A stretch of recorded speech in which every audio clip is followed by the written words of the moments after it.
Assalamualaikum warahmatullahi wabarakatuh.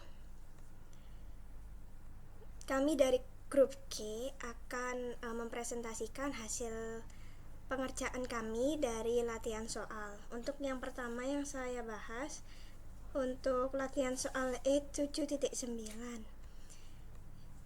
yang dimana pada bagian A ini apabila 4% of gross accounts receivable, yang dimana awalnya menghitung estimasinya terlebih dahulu, yakni 4% dikali dengan account receivable-nya sebesar 80.000 yang menghasilkan 3.200.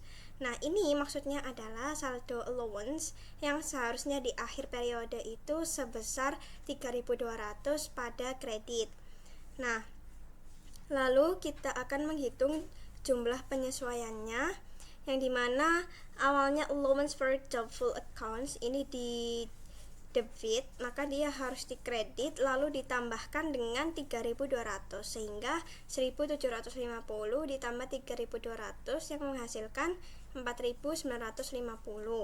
Nah, journal entry-nya atau adjustment-nya itu bad debt expense pada allowance for doubtful accounts, yang dimana bad debt-nya itu bad debt dan juga allowance sebesar 4.950.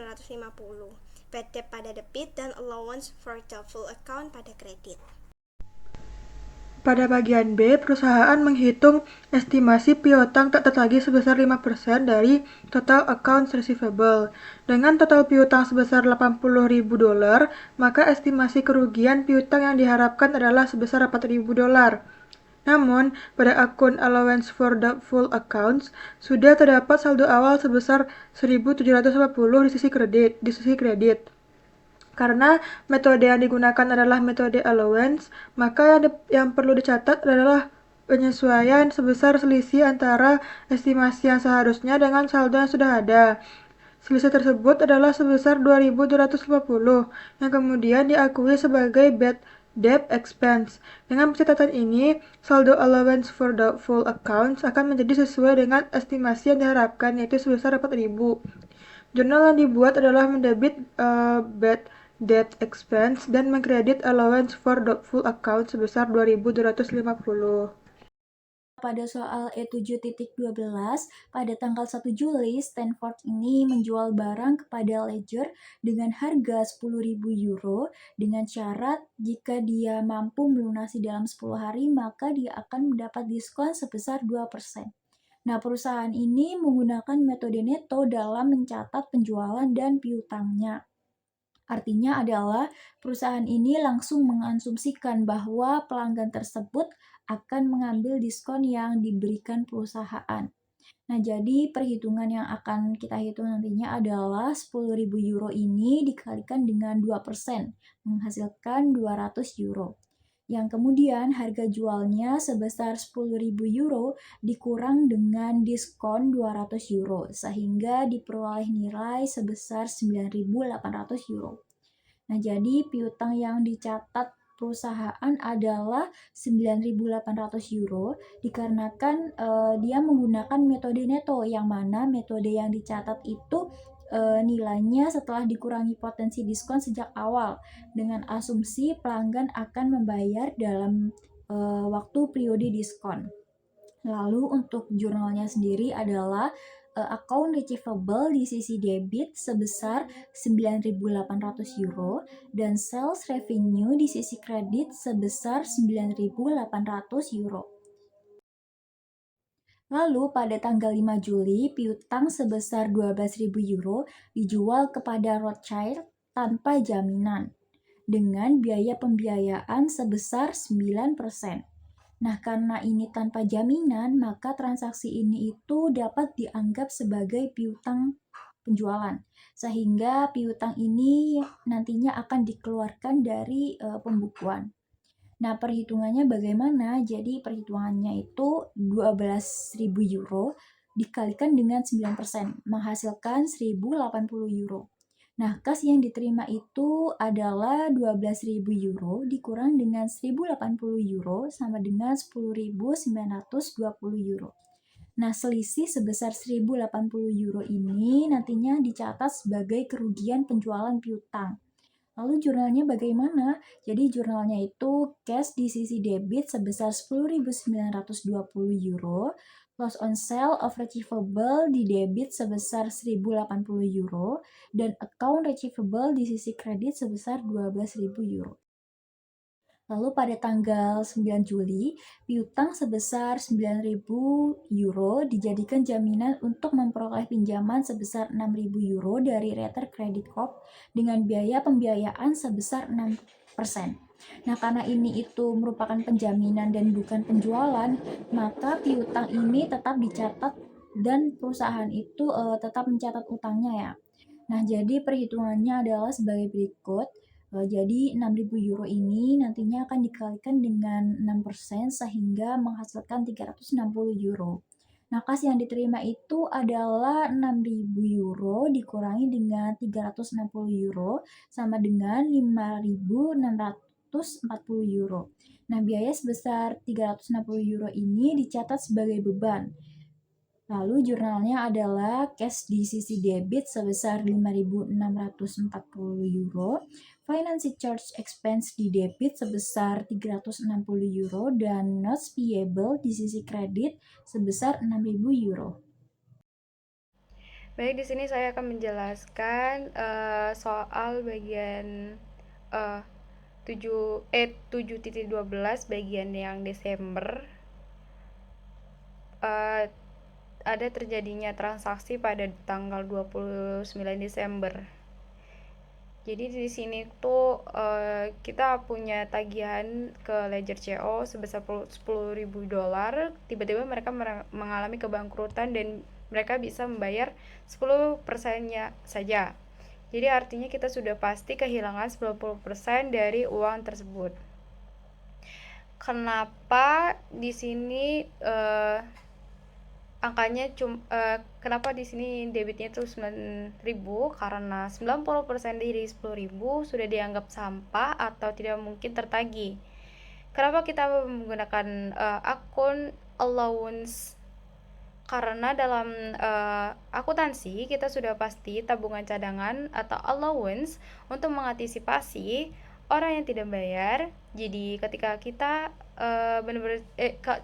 jadi ketika ini benar-benar terjadi, kita tinggal ambil dari cadangan itu.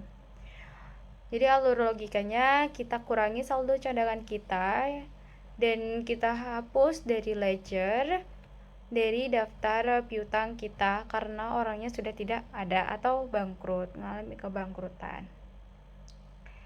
Lanjut, ada transaksi di tanggal 31 Desember. Ini sedikit berbeda dengan bangkrut. Ini soal penurunan nilai investasi. Kita punya surat berharga atau wesel yang di buku kita tercatat nilainya $350. Tapi setelah kita hitung-hitung kondisi ekonomi saat ini, nilai asli atau nilai masa depan dari wesel itu ternyata cuma setara dengan 275.000 sekarang. Dari mana angkanya? Selisihnya adalah $75.000 itu dari $350.000 dikurangi sama $275.000. Inilah yang kita sebut sebagai kerugian. Kenapa ini dicatat? Karena prinsip akuntansi sangat berhati-hati atau konservatif. Kita tidak boleh mencatat aset lebih tinggi dari nilai yang sebenarnya bisa kita terima. Jadi alur logikanya kita akui ini sebagai bad debt expense atau beban kerugian karena aset kita nilainya turun.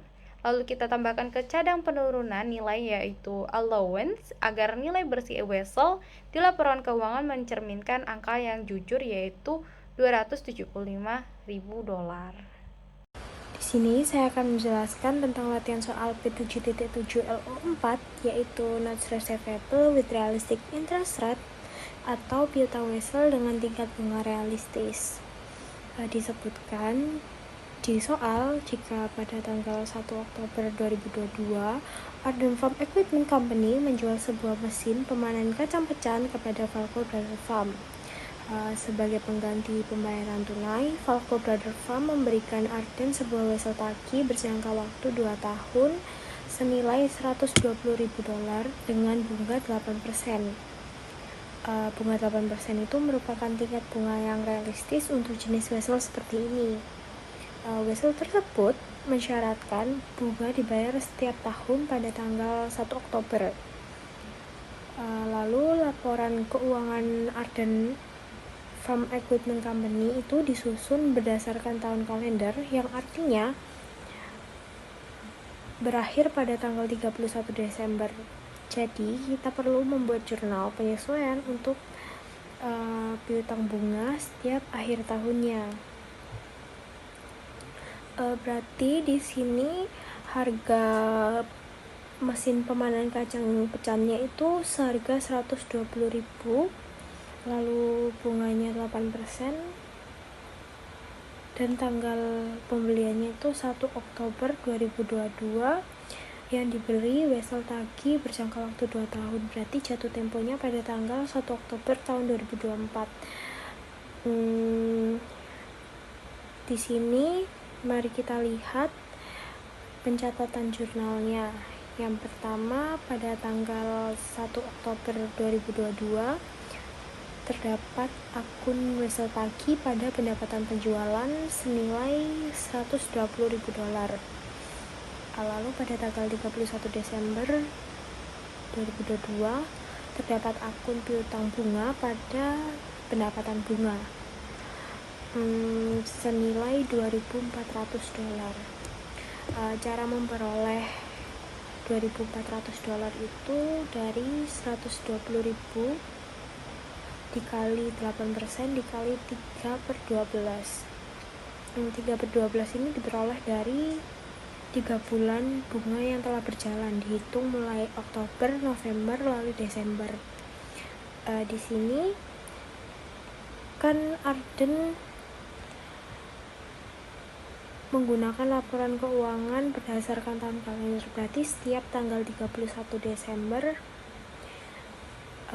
Arden harus mengakui pendapatan bunga yang sudah menjadi hak miliknya. Hasilnya itu 2.400. Lalu selanjutnya pada tanggal 1 Oktober 2023 terdapat akun kas pada piutang bunga dan pendapatan bunga. Kasnya senilai 9.600, lalu piutang bunganya senilai 2.400 dan pendapatan bunganya senilai 7.200. Di sini kas masuk berarti sesuai dengan apa yang sudah disepakati di awal, bahwa pembayaran bunganya itu dilakukan setiap tanggal 1 Oktober. Jadi di sini kasnya itu berasal dari 1 tahun pendapatan bunga. Cara menghitung nominalnya itu $120.000 itu harga barangnya dikalikan dengan 8%, bunganya sama dengan 9.600. Jadi nominalnya bunganya setiap tahunnya itu yang masuk, yang dicatat sebagai pendapatan itu 9.600. Kemudian piutang bunga senilai 2.400 itu berasal dari tanggal 31 Desember tahun 2022. Lalu sisanya yaitu pendapatan bunga sebesar 7.200. Lalu berikutnya ada tanggal 31 Desember tahun 2023, yaitu akunnya piutang bunga pada pendapatan bunga sebesar 2.400. Cara menghitungnya masih sama teman-teman, seperti 31 Desember tahun 2022. Lalu kemudian ada tanggal 1 Oktober tahun 2024, yang artinya ini sudah pembayaran terakhir atau sudah jatuh temponya.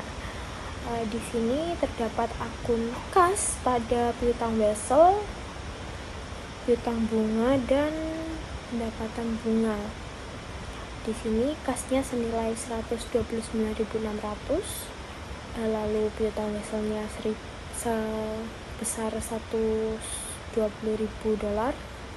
karena harga barangnya sekian. Lalu ada piutang bunganya ini sebesar 2.400 berasal dari tahun 2023. Kemudian sisanya ada pendapatan bunga yaitu sebesar 7.200.